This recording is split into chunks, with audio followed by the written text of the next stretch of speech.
God puts us in nations, in places, not by mistake, but to do a job. What if we opened our eyes to the needs of our colleagues, of our leaders, of our subordinates, and we were a priest on their behalf? Welcome to the Repurposing Business Podcast. My name is Brett Johnson. And I'm Len Johnson. And we're going to be talking about how to get our business into God's business. Our subtext is Let My Business Go, and we'll have guests from around the world. So thank you for joining us this week and every week on the Repurposing Business Podcast.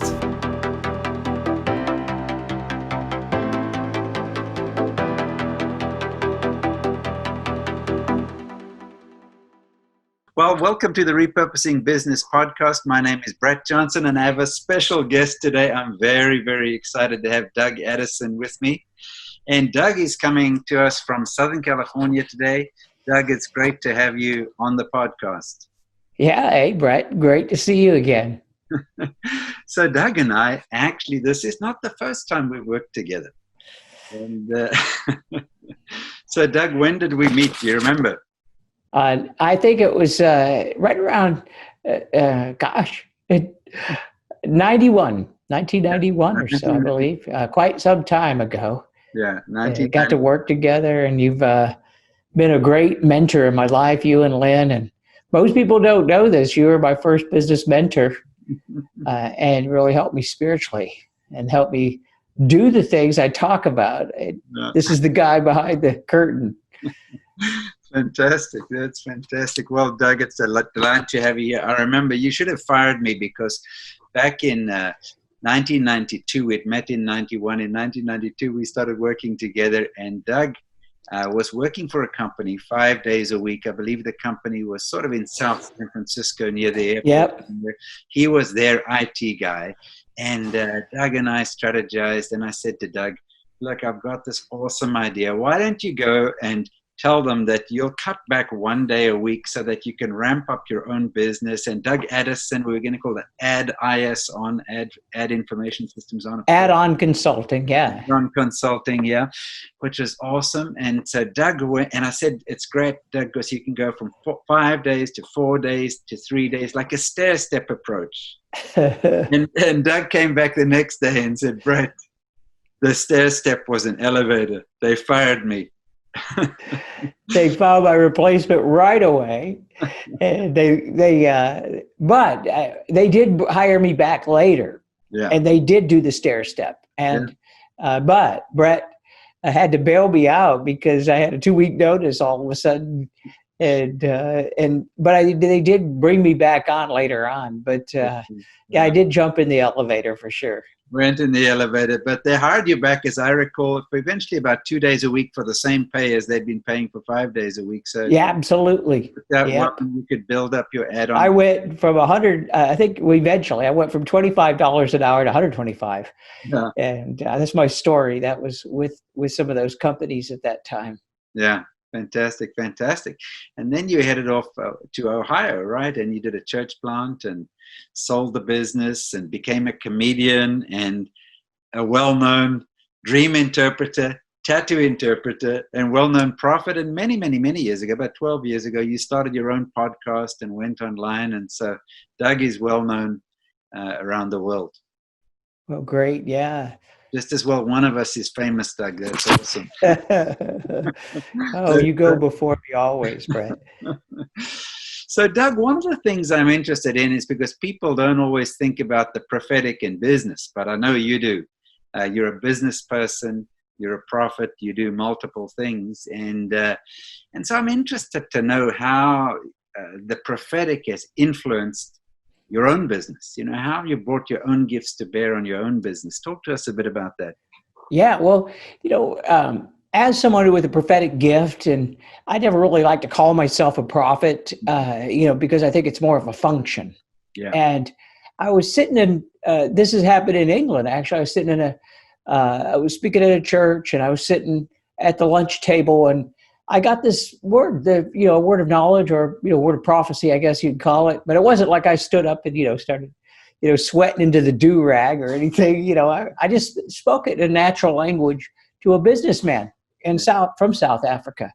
And I said, there's going to be a natural disaster come to your area, but God's going to speak to you and you're going to reap 4 times. That was the basic. Well, sure enough, it happened. And this businessman netted $1 million within 1 year.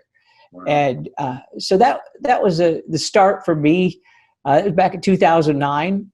And they invited me to South Africa, to Cape Town. I spoke for my first time there. And I had some encounters, with God. And that's what I started calling it getting strategies from heaven. But it really started in a natural conversation, sharing what I felt God was saying.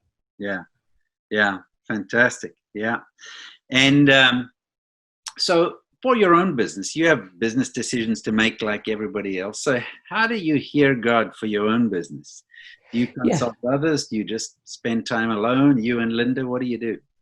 Well, I do have a team around me, and I do spend time each day. I say I have a job. I get up every day, and I have a prayer job. I basically take prayer seriously. Yeah. I call it having a job in heaven, and I do it at my house, of course. But I do connect with the Lord every day, and I think the heartbeat of the prophetic and hearing God flows from intimacy. Right. With the Lord. And so I do spend time with the Lord each day. And as I've always said, depends on your time. And I look back over the years, I've done this for years, is it didn't matter if I was spending 5 minutes on the side of the freeway on the way to a client, or, 50 minutes because I had more time. It didn't matter. Yeah. As long as you can take some time each day, I quiet myself. I ask the Lord to speak. I kind of have a strategy, I have a written out prayer for him to stay on track. But I do a few things. As I'm asking the Lord for the business side of things, I take communion on a daily basis for all of my needs. And I do have a few verses that I pray and I decree. The popular thing these days is people decree the word. But I decree some words over my finances. Yeah. I have a kind of a strategy of prayer. I'll take communion. I'll enter into a place where I just, quiet myself for a few minutes, and I ask the Lord to speak. I usually use a couple of different verses depending on what I need to hear. But one thing I say is every day is, show me what the enemy doesn't want me to see over this. If I'm talking about, what steps that we need to take in our business. Yeah. And within 24 hours, usually by the next day, I'll usually have some things throughout the day. So what I do is I record them on my iPhone. Yeah. I keep my smartphone with me, and I record those on my iPhone, just text to speech, and then grab those for the next day and bring them back in. Yeah. But I basically do that, but I do have a team around me. I have a lot of intercessors around me, and I have business advisors as well. Yeah. Yeah. Interesting. Fantastic. Do you sometimes find that when you wake up in the morning, like you've gone to, been thinking about something the day before, you wake up in the morning, you're just paying attention as you're waking up just to see, boom, God gives you an answer right then when you're sort of half awake? Do you do that? Or I do. Just until you've had your first cup of coffee? Well, one thing I do is I pay attention to my dreams, and usually if something new's coming, it's going to come in a dream.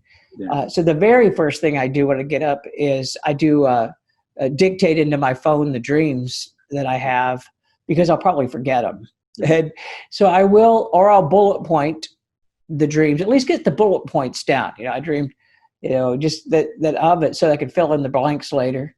Right. And then always listening for that still small voice. Doesn't matter where you are in your journey of hearing God, whether you're starting out or maybe you've never heard the Lord, or you're advanced in that advanced level. It still brings it back to the same thing as the still small voice of the Lord. Yeah. No, that's right. Yeah. One of the things we used to do in our annual planning at the Institute was, we would have these plans. We did 2 things. Firstly, we started our planning by listing all of the things that happened that we didn't plan. And it kind of proved that we were pretty bad planners. That's the first thing. Second, because God always did these extra things. And then secondly, we would pause, and it only took us about a half an hour, 45 minutes. Everybody went on their own and just spent 10 minutes saying, God, what's on your heart for the coming year?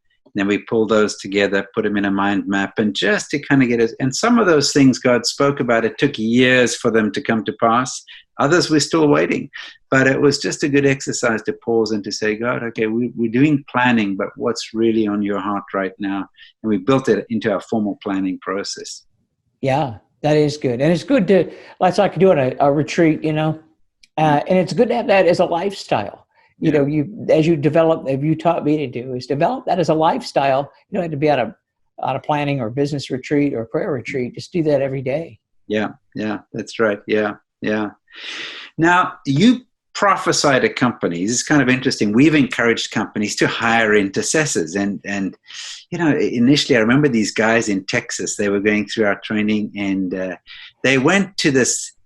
They'd heard about me talking about hiring intercessors, and they thought, oh, this is kind of tough. And they went to this lady in the church, and they said to her, look, we'd like to put you on payroll to pray. She felt a bit weird because she'd been praying for these guys for years, but she would go to them every Sunday morning and say, how's it going? And these are Texas guys. Oh, no, everything's great. Everything's great. But God was showing her everything wasn't great. But anyway, so they decided to approach her, and they said, look, can we pay you? Just clock your hours and we'll pay you. And she felt a bit weird because she'd been doing it for free for years. But anyway, they entered into this arrangement. And they had a business potential funding thing come up. They asked her to pray. She prayed briefly, and they got just an amazing favor on. The government gave out 10 loans throughout the whole country. They'd never got one before. They got 4 out of the 10. Wow. So they decided, this was a good investment. But what about the prophetic side? I mean, I understand the sensitivities. You don't want to pay a prophet because then they kind of say whatever you want them to say. But on the other hand, this is like a strategic advisor. Have you seen companies actually say, I'm going to put a prophet on a retainer or something like that? Yeah, we're seeing that happen now. And you're exactly right.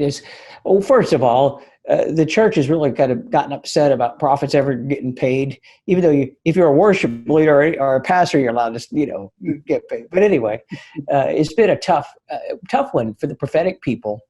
And I have absolutely love this part of the prophetic, and I'm behind the scenes. I don't advertise it much, but seeing that there are companies, in fact, I've got friends and myself, we're training up entrepreneurial, a whole new movement called the entrepreneurial prophetic movement. Yeah. And where we can prophesy into businesses. And for the prophetic person, you got to be careful that, you don't feel like you're being used as a psychic or, what I mean. In other words, it has to be organic. And if you have something from God, great. If you don't, then use wisdom and understanding. Yeah. So that you don't feel like you have to come up with anything. Yeah, but make a prophecy. We are absolutely. I'm actually the way it works. My arrangement with a major film producer in Hollywood here. I live in LA, and they want to pay me to pray. You would know who it is. I mean, I can't tell you. That's how you know it's real.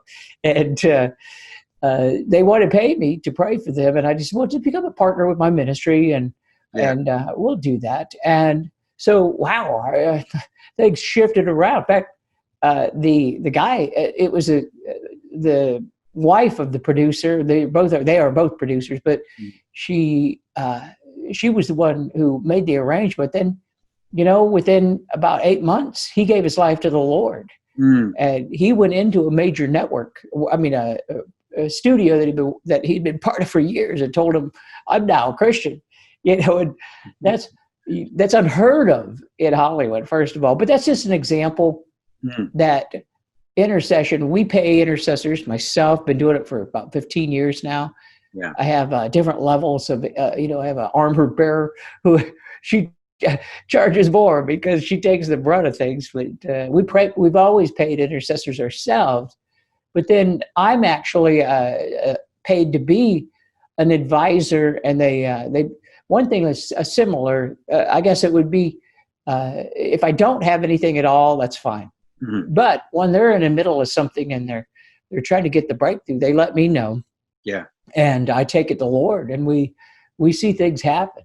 Mm-hmm. Yeah, I think it's very, very interesting because it does in some ways break down the secular sacred dichotomy. Well, if it's Christian, it should be free.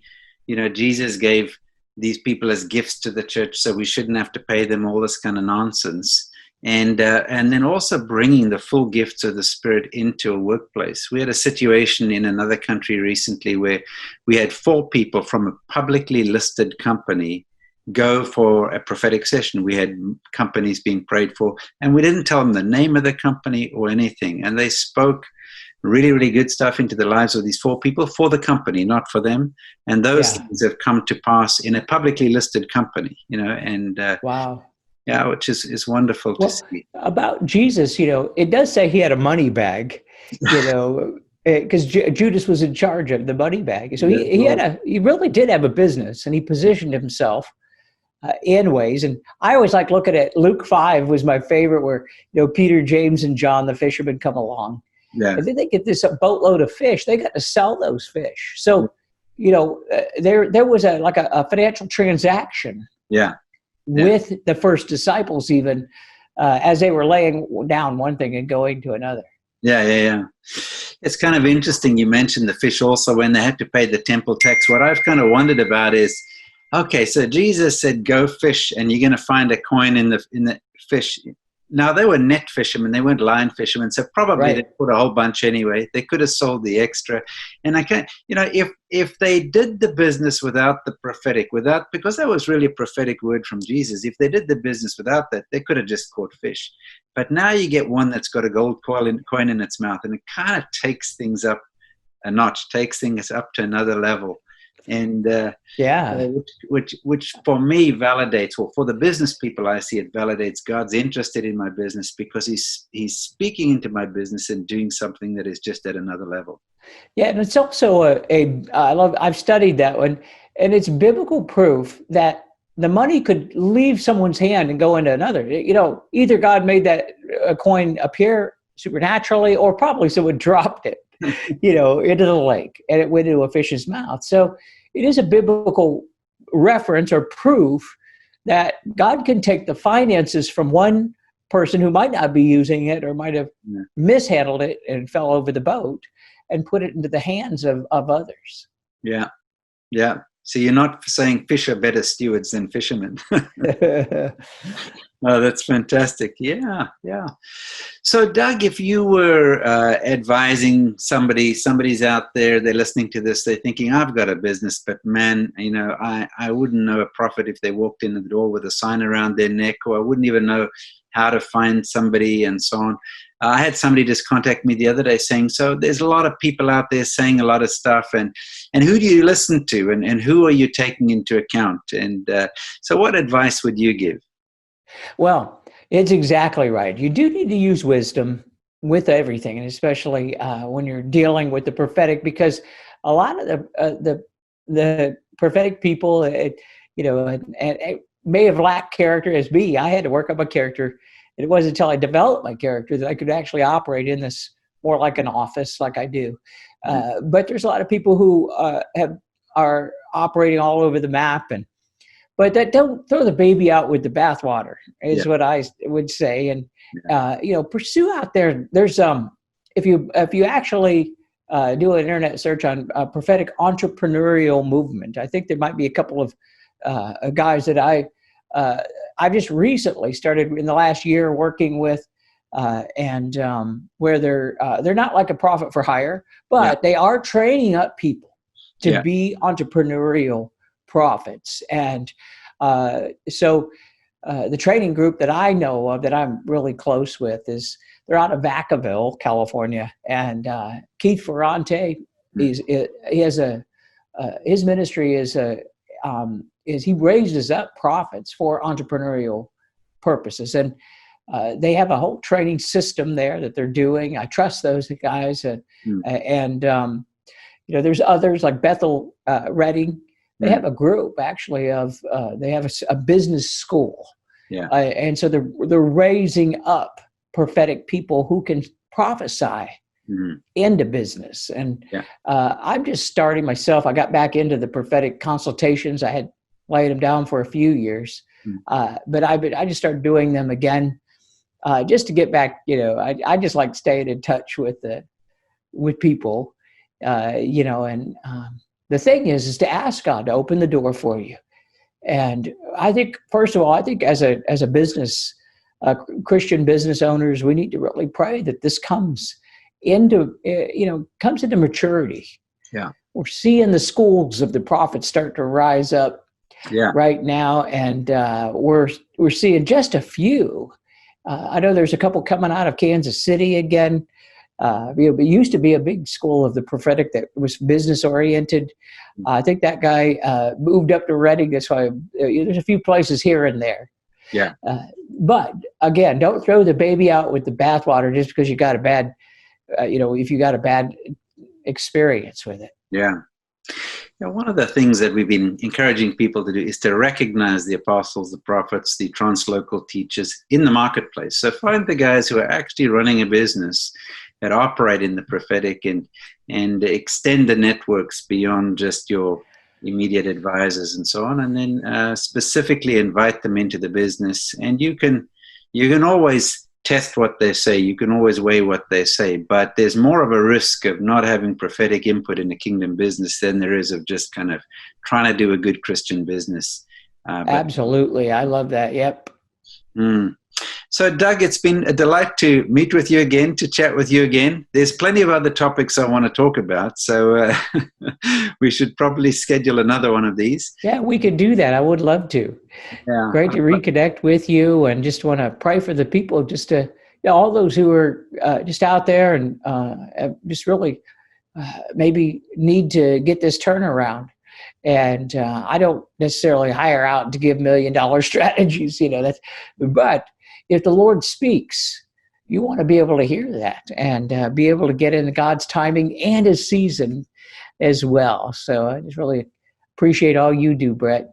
You're welcome, Doug. It's great to spend some time with you again, and looking forward to chatting again with you. And I know you've got a great perspective on what God is doing in the world right now, the opportunities that are there, and certainly that's been an encouragement to me. And I've been listening to your podcasts and encouraged by those. I've been listening while I've been in South Africa, walking on the beach every now and then.